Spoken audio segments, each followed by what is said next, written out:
So hello fellow Earthlings, this is Earthling 6455463728, and I think that parents should have an additional right that other people in society do not have. And what it comes down to is this.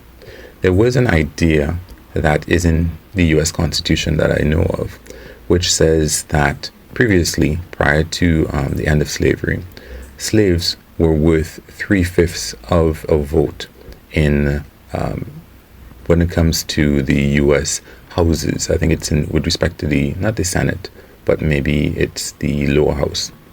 And that's the idea that these people were present and existing, and they needed to be represented even though they themselves could not vote.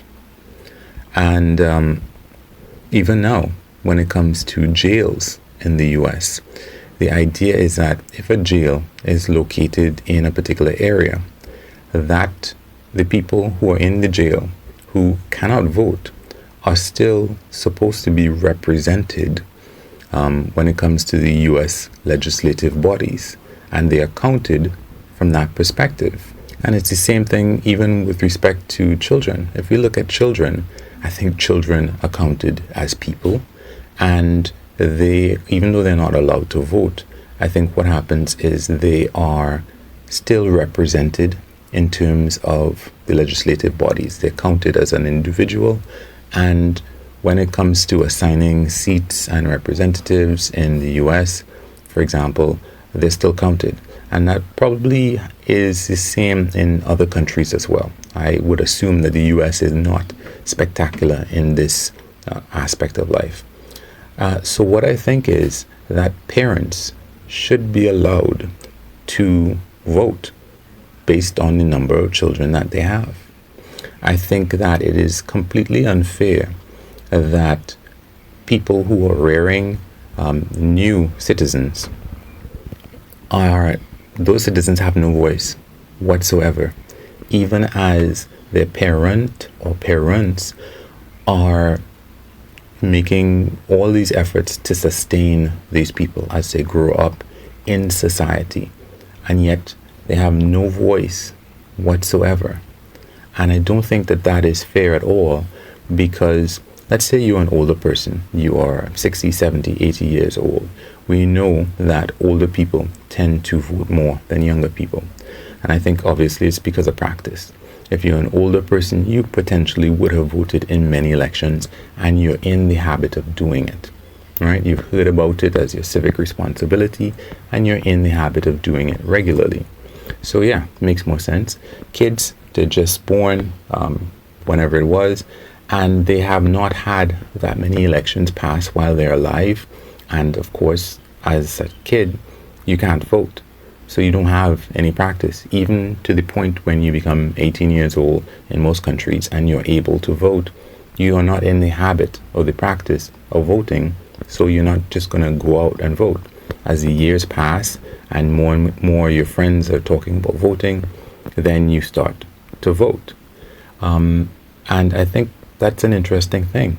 Maybe we should have lines for 4 and 5-year-olds to let them just go ahead, you vote, you're a citizen too. Maybe your vote doesn't actually count because you don't know what's going on, which is another thing, but we'll leave that for another day.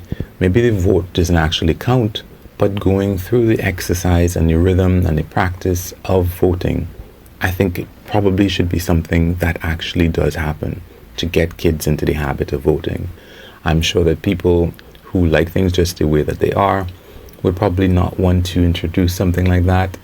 It might be troublesome for parents to have to bring their kids to the polling place in order to vote.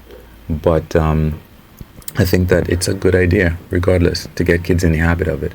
And like I said, if you have 3 kids and you are contributing these 3 new people to society, and yet for the 18 years that they are alive and not allowed to vote, 17.999 is probably, we can safely say that's 18 years, right? The 18 years that and especially if the election is not exactly in that year. So it's more than 18 on average, I would assume. So for the more than 18 years that you are not allowed to vote, you have no representation either through your parents or anything like that. I think for every single kid that is born, their parents should have that proxy vote. And it might be people that I don't agree with, because a lot of people who are going to have kids might be people who are not as educated as everybody else. Maybe they don't know or have the time even to research and find out about different aspects of what it is that they're voting for or the candidate that they're voting for.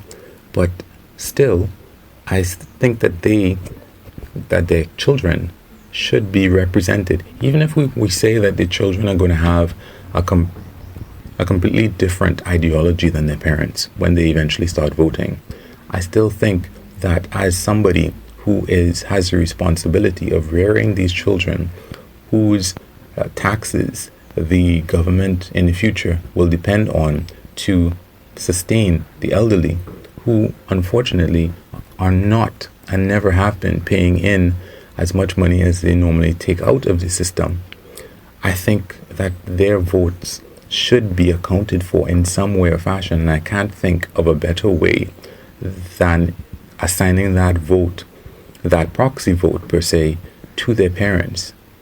I can't see any other way. The people who are actually taking up the responsibility, yes, maybe unknowingly, maybe it's just, oh, I want to have a baby, but you have a baby and society is able to function because there are people who are alive to have their income taxed in order to help pay for, like I said, older people. And older people have the right to vote and be represented. And here it is, the younger people are not. So I don't think that that's fair, and I think that's something that should be done. I think that's the next level of fairness when it comes to representation. Do I think anybody will take it up? Nope, I don't. But I think that I think it's only fair. I think if there's any justice in the world, and yes, there's very little, but this is something that really should be done. Thanks. Peace. Have a good one.